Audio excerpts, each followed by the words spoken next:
Siapa yang setuju bahwa sesungguhnya Indonesia bisa lebih besar dari Tiongkok dan lebih powerful dari Amerika?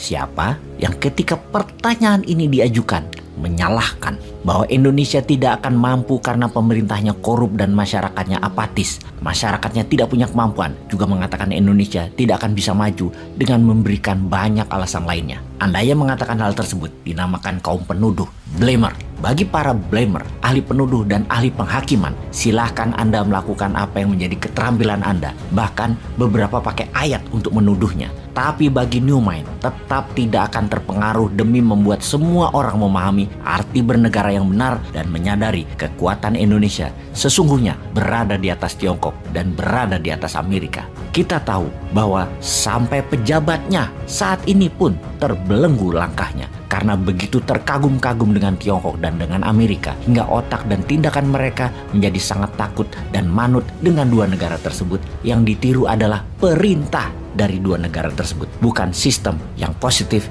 yang ditiru untuk Indonesia. Contoh sederhana kita tanya kepada akademisi dan pejabat-pejabat negara saat ini. Mengapa dalam 7 tahun ini berani ngutang senilai 5.000 triliun dalam nilai rupiahnya atau menjadikan hutang akumulasi negara setara 7.000 triliun ke negara lain. Kita berani ngutang ke dolar, tapi tidak berani ngutang ke rupiah. Ngutang ke diri sendiri 7 triliunnya tidak berani. Mengapa? Emangnya apa jaminan hutang dolar tersebut? Proyek di Indonesia, kenapa nggak ngutang ke rupiah jaminannya proyek di Indonesia juga? Ini bosman memang bodoh ya otaknya.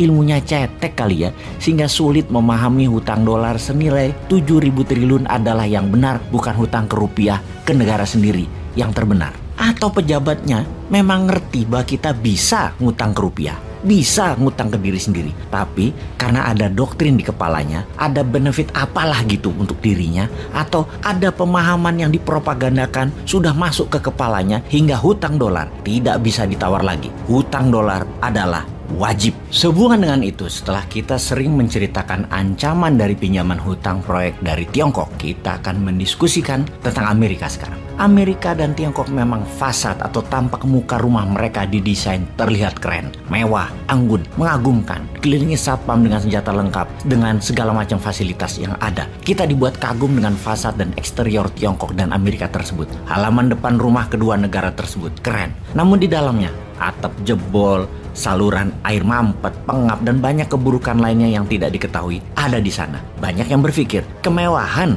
ada di dalamnya. Itu bohong. Di dalamnya ada HAM di Tiongkok, ada ketidakbebasan berpendapat, ada pembatasan gerak manusia, dan banyak hal negatif lainnya di Tiongkok. Demikian juga di Amerika, terlalu bebas hingga menjadi negara kapitalis, liberalis, yang hanya 10% manusia saja yang menikmati nikmatnya Amerika. Sisanya menderita lebih parah dari mereka yang tinggal di negara dunia ketiga.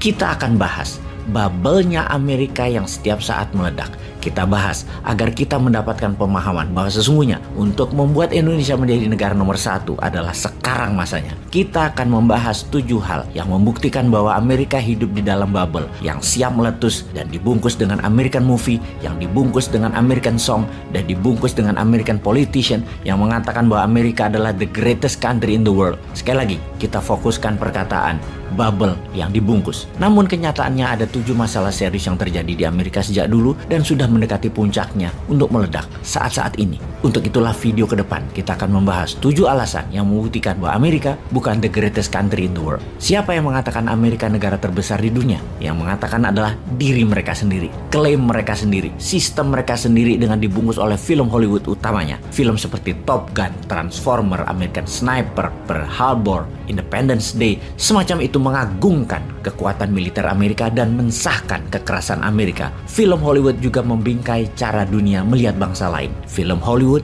didesain untuk manusia memotret bangsa lain sesuai maunya Amerika. Karakter Rusia misalnya dikatakan sebagai orang yang bengis dan dingin.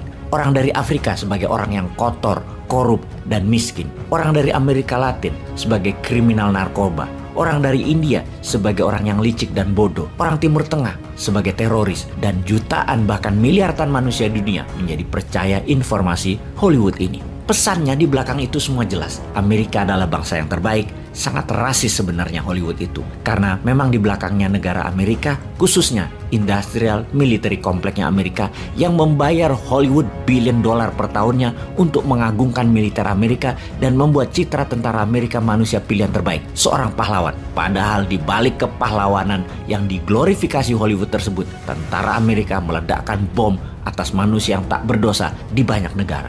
Demikian juga sisi musik, lagu-lagu mengagungkan Amerika disebar ke seluruh dunia, mencitrakan Amerika negara terbaik, negara orang pemberani, negara bebas, dan semuanya bisa terjadi di Amerika. Semua itu berciri ada bendera Amerika melambai perlahan di video-video mereka. Tetapi kenyataannya, Amerika di dalam negerinya banyak kegagalan parah di banyak masalah keseharian. Untuk itu sekali lagi, kita akan mengurai 7 hal yang membuktikan Amerika bukan negara terbesar di dunia. Untuk apa serial ini dibuat? Karena inilah masa peluang Indonesia mengambil alih demi kesejahteraan masyarakat Indonesia juga dunia. Wah, ini ora.